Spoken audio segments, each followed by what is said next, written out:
people, so when it comes to books, I like picking up a whole variety of, it's a whole genre.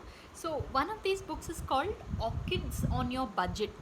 Um, by It's a certain, this book was written by one of the feature writers of the Vogue magazine, except that this book got published first in, I think, the 1930s.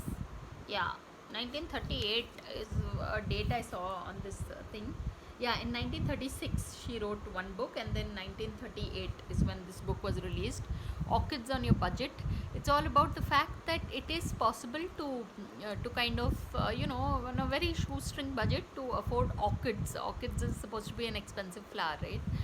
But I'll say this. This I wonder if you'll find this book on Amazon in the first place. But if you do, the language is very quaint and it's very. Imagine a book that has been written in 1938. You can imagine the kind of.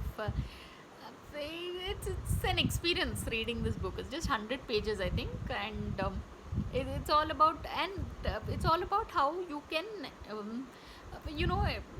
how you can have economy with just a few things. So it's interesting, and it's mostly catered to a female audience. So really, people, it's already a 1 minute video. So on that note, thanks for watching and please subscribe.